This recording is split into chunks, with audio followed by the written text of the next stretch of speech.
Welcome back to No Cap Space. Tyler and Greer here, and potentially the biggest game of the day has already happened. Cathy Engelbert's WNBA Finals press conference has just occurred. We are literally just wrapping up with it and getting our reaction, and we wanted to get it to you ASAP because it is one of the biggest stories that the WNBA has ever seen. There was plenty to talk about from it, Greer, whether it be from the refereeing. It seems like that message has been delivered to the league, generally speaking, given compared to some of the past responses. Certainly stuff about the CBA and where that lies. But what we're here to talk about is the response to Napheesa Collier, who obviously had that nuclear statement earlier in her exit interview. And notably, this is a press conference that happens every year. The commissioner does one at All-Star and does one at the WNBA Finals. So this is not anything new, but we have never had more on the line in a press conference than this one right here. It was the Cathy Engelbert legacy game. How did she perform? That's what we're here to talk about, and we have come equipped with clips. Shout out to everyone that was clipping on the timeline that we're going to show here. Shout out to the reporters that had the boots on the ground on the timeline. Just as we go here, just going to shout them out beforehand. You ready, Greer? You ready to dive into this? Because let's start from the top here, Greer, with what was kind of the very first. This was before any questions were asked. This was the prepared statement of her own. Yes, this is how she fought back here initially. This was before any questioning. I was disheartened to hear that some players feel the league and me personally do not care about them or listen to them. And if the players in the W don't feel appreciated and valued by the league, then we have to do better and I have to do better. We know how great these players are on and off the court, how much they mean to our league, our fans, and our communities.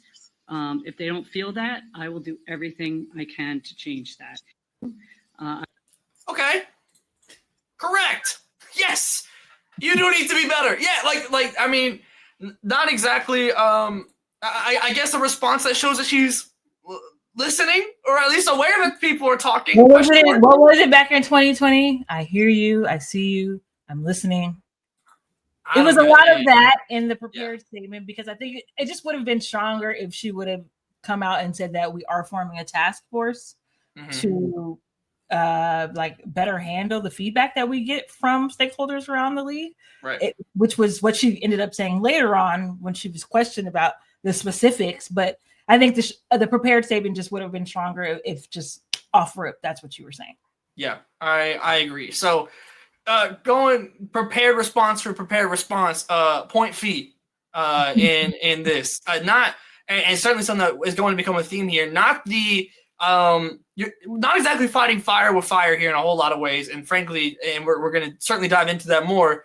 But obviously, the biggest thing that came out of this were the comments that Napheesa Collier said that Cathy Engelbert told her. Most notably to me, amongst plenty in that was the comment about Caitlin Clark and the sponsorships and basically how she should be thankful. And to me, frankly, more than anything, they should be on their knees, for paraphrasing here, but on their knees being grateful. And in two separate questions, notably, she was asked about that. And this first one here is about the on your knees. I believe this includes the question as well to kind of gather the full context here. This is a minute long, but I think it's worth the listen because this response has layers to it in terms of things I think about it. Yeah. Hi, Cathy. Malika Andrews, ESPN. I just wanted to get some clarity on some of the specifics that Napheesa Collier said about your conversation that you had that was previously private. Did you in fact say that, quote, players should be on their knees thanking their lucky stars for the rights deal that I got them?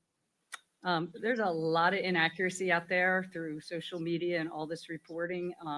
And so I think what's most helpful is to focus on, I have been in touch with Napheesa. We've exchanged texts. We're talking next week. So I think obviously a lot of reporting, a lot of inaccuracy about what I said or what I didn't say. And I will tell you, I highly respect the players. There's a lot of emotion and passion going on right now because we're in collective bargaining. We're in the WNBA finals. And so I'll leave it there. I mean, I'm just obviously disheartened. I'm a human too.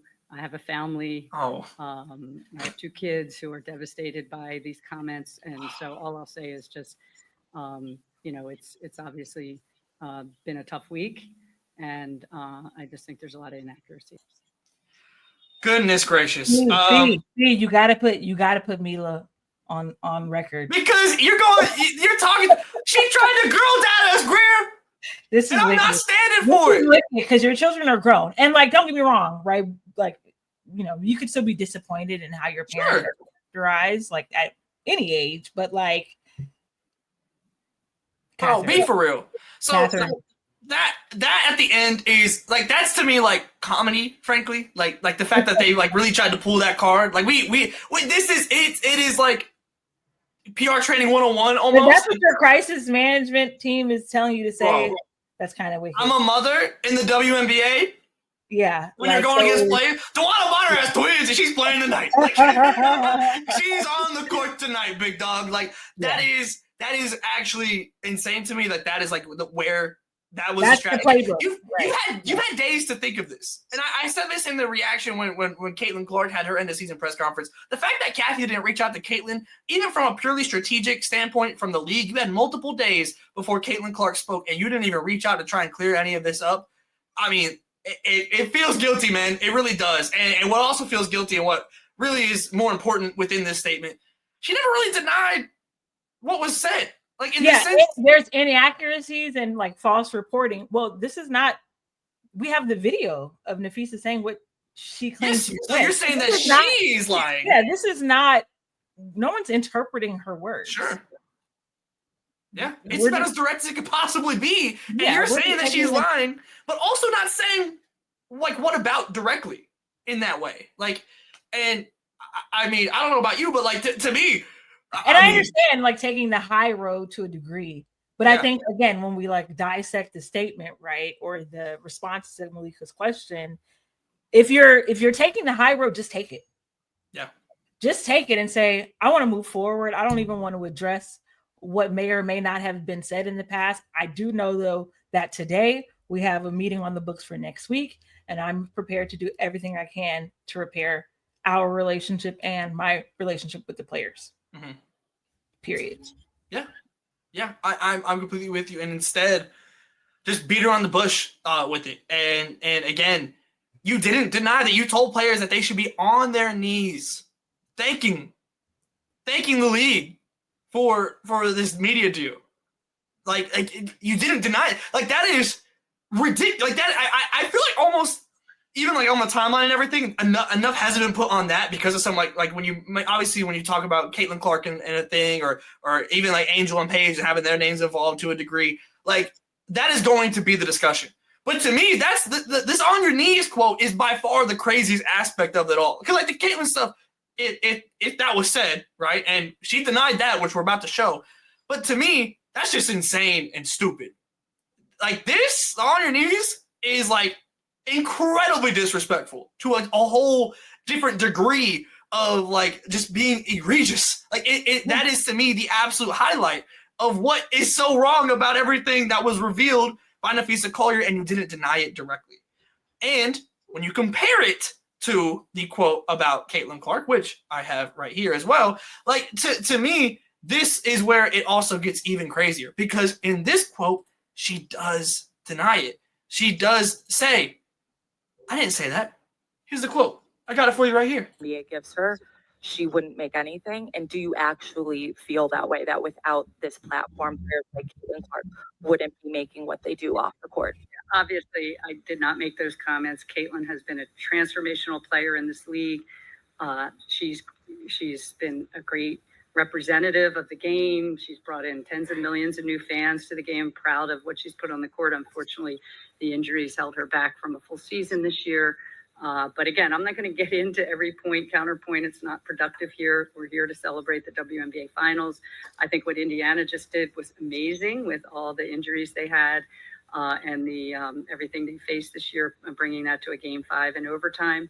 But yeah, as I said, there's a lot of inaccuracies reported out there. And I certainly did not say that. Your thoughts?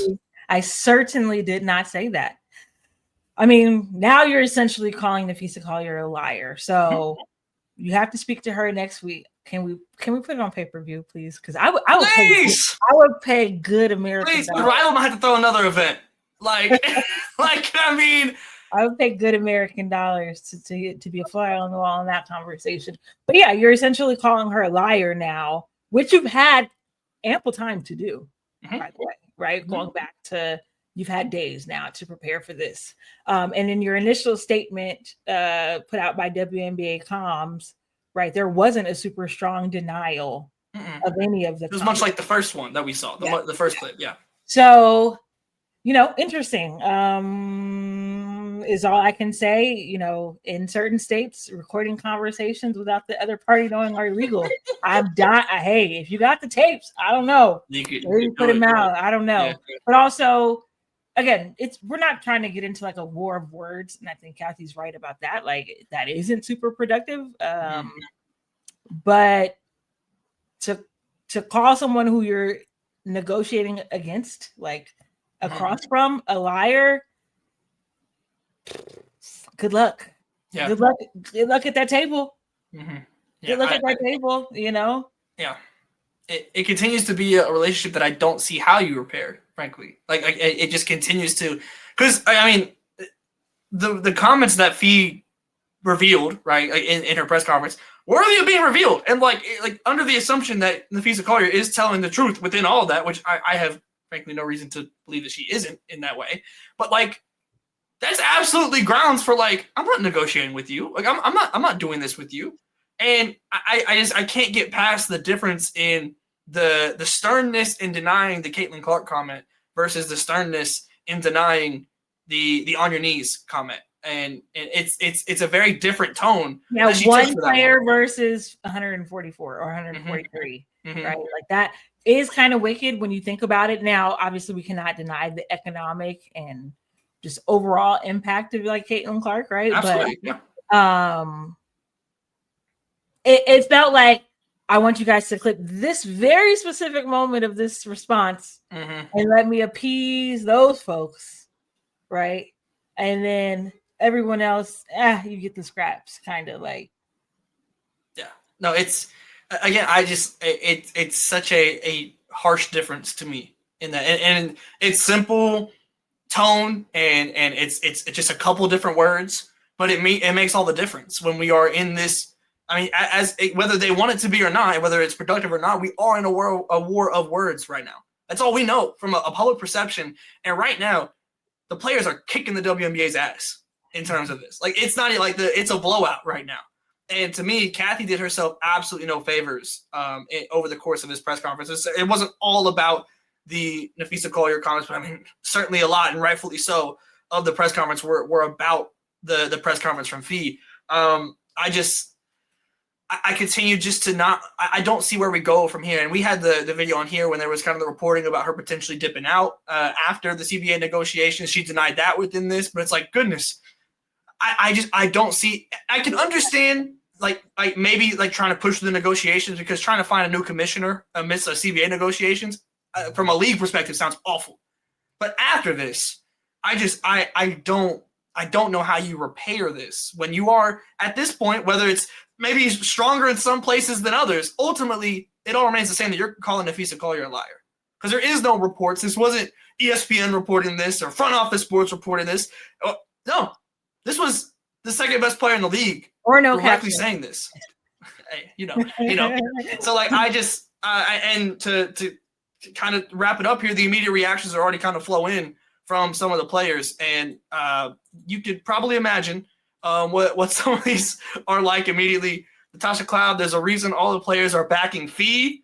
I mean, simple and straight to the point. I mean, we saw all the Fee speaks for me stuff from players and whatnot. And then a bit of a longer one here from Izzy Harrison. Why won't our commissioner talk about the fact that a transformational CBA requires a salary system that actually values the players and the revenue they drive in a meaningful way? The system we have now is designed to intentionally undervalue the players it has for decades. Address this issue along with salary increases and benefits, and I believe we can move forward with our CBA. And that's something we've been hearing since All-Star, where it just seemed like they were way off in terms of the system of pay. And because it's been about revenue shares. It's not been about a flat number that they wanted to see increase to. It's been about revenue shares. And it just seems like the discussion hasn't improved from All-Star, from what we heard at all. Yeah, no. There were quite a few questions, as you would imagine, about the CBA and about what may happen in the event of a lockout or a work stoppage. And honestly, none of it was super convincing. Obviously, want to encourage you guys all to watch the press conference, so you can hear from yourself. But yeah, there were maybe about three questions about the CBA and where things stand and like what players want. And yeah, it doesn't sound like they're still in the exchanging proposals phase of things. So that October 31st deadline it's just not looking very promising. And then when you see a tweet like that from Isabel Harrison, like, yeah, we're in the proposal exchange phase, but like, it sounds like the proposals couldn't be on more opposite ends of the spectrum. Yeah. So, yeah.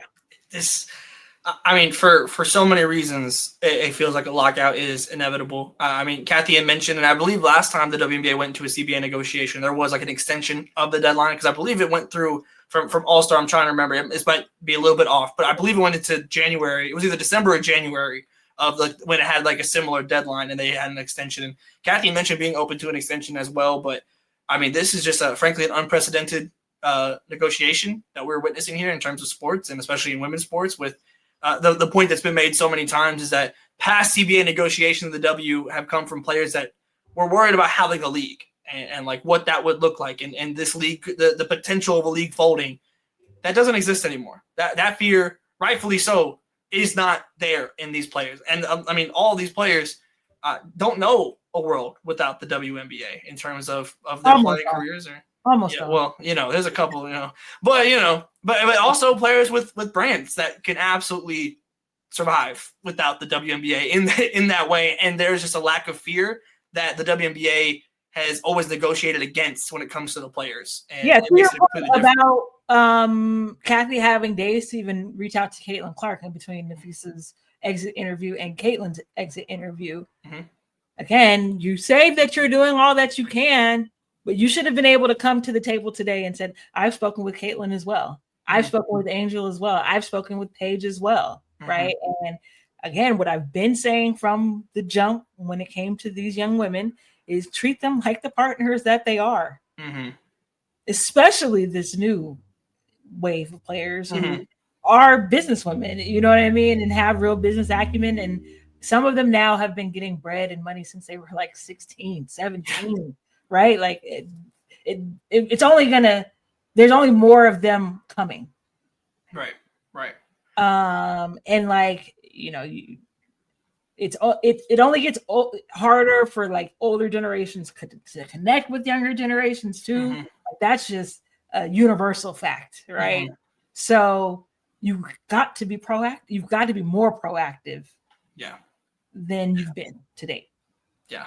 I mean, we'll see where we go from here. I mean, again, this is certainly a headline stealer on a day that we have Game 1 of the WNBA Finals because this has just been such a massive story and that kind of popped up out of nowhere. Nobody expected Fee to go and hop on the ether beat in her end of season press conference. Like that was never on the docket, and yet here we are, and it's put the WNBA in a pretty unprecedented position going forward. So we'll be talking about this for a very long time here over the next couple months. Ready to suit up, my girl? Come on now. It's if we're going as the daughter of a mother. Come on now. As the daughter of a mother. As someone who has a mom, as someone who talked to their mom on the phone today, I'm still. I think Fee is absolutely up on the scoreboard. I think the players are up on the scoreboard. I can't believe she tried to girl dad us. That's still my ultimate takeaway here. I can't believe she actually tried to pull that. Just absolutely not going to work. But we're certainly going to be talking more about this. And we absolutely are going to be talking about the WNBA Finals. We'll be live tonight right at the buzzer of Game 1. And we'll be live for every single game until we have ourselves a WNBA champion. The playoff of down continues. Make sure you subscribe here. We're going to be talking about this story more as it advances as well. I'm sure there's going to be plenty more to come before this. And, of course, NCAA season is right on the horizon. It's like a month away now, which is insane. But make sure you subscribe. Hit the bell to be notified when we go live tonight, and we'll talk soon.